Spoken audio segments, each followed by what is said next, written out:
vamos lá. É claro que o objetivo é calar o que incomoda, né? O que incomoda a narrativa, mais uma vez, a fantasia em que nós estamos aprisionados. O Brasil continua detido dentro de uma redoma fabricada pelos ideólogos, pela elite iluminada que sustenta esse regime em que nós vivemos hoje, que insistem em dizer que nós estamos vivendo uma democracia plena, um pleno gozo dos nossos direitos civis, das nossas liberdades.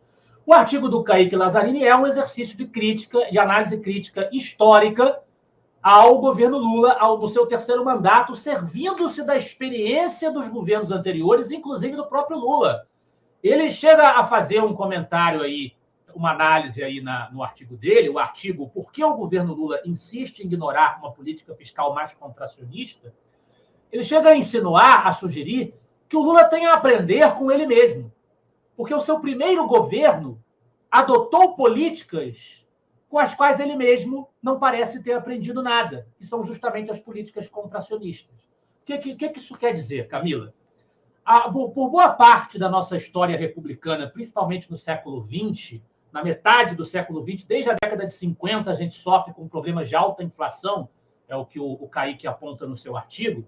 O Brasil adotou um receituário que a gente costuma chamar de desenvolvimentista. O desenvolvimento da economia brasileira, o crescimento da economia brasileira, do seu tamanho, da sua estrutura, é feito às caneladas através da intervenção do Estado, da ação do Estado, e isso envolve uma política emissionista, que é o contrário da política contracionista, ou seja, o Estado, através dos órgãos monetários, o Banco Central, enfim, na época nem era o Banco Central, que ainda não existia, mas o Estado que controla a política monetária de expansão da moeda, ele aumenta essa expansão da moeda, o que tende a gerar uma desvalorização, tende a gerar inflação. E isso ajuda a desenvolver artificialmente, principalmente setores industriais.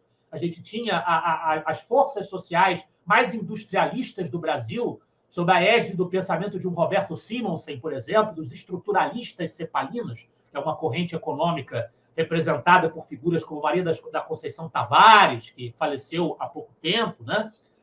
Celso Furtado, também é muito famoso entre os estruturalistas e desenvolvimentistas. Esse pessoal alimentou um discurso de que essa política era o caminho. Então, você tem um desenvolvimento industrial, um crescimento da economia, mas de maneira artificial, às custas de uma inflação crônica, que gera grandes problemas para a saúde econômica do país, gera cada vez mais problemas orçamentários e fiscais também para o país, aumento da dívida do país. E essa foi a receita que foi seguida por muito tempo. Até que, a partir dali do governo Collor, e principalmente dos governos do Itamar Franco, do PSDB, políticas mais contracionistas foram adotadas. Nós tivemos aí uma retração no emissionismo de moeda, o que fez parte da consolidação bem-sucedida do Plano Real, eliminando ali a hiperinflação no Brasil. E o primeiro governo Lula, com a gestão de Palocci, né, e de Henrique Meirelles como presidente do Banco Central, aí já existia Banco Central, naturalmente, a gestão do Palocci e a gestão do Meirelles no governo Lula I, essa gestão manteve esses parâmetros contracionistas da economia, da política monetária.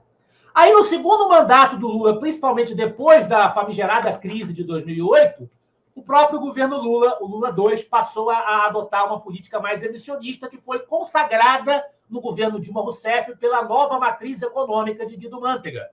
E o resultado todo mundo sabe, uma das maiores crises econômicas que o Brasil vivenciou. Uma recessão que fazia o Brasil estar pior do que muitos países sob efeito da pandemia do coronavírus anos depois. Então, o governo Lula III, baseando-se, é o que diz o texto do Kaique, numa narrativa de que o Joaquim Levy, que era um economista oriundo da Universidade de Chicago, que foi trazido ali pela Dilma para tentar ali tapar um buraco já muito grande que foi cavado pelo Guido Mantega, né? Ocupando ali o lugar dele como ministro da Fazenda.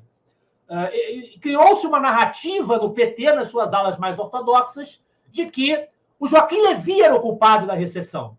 Então, a saída para a recessão seria uma política emissionista e não uma política contracionista. E o governo Lula III se alimenta dessa narrativa ainda hoje. Por isso, ele insiste nesse receituário de mais Estado, de mais intervencionismo estatal.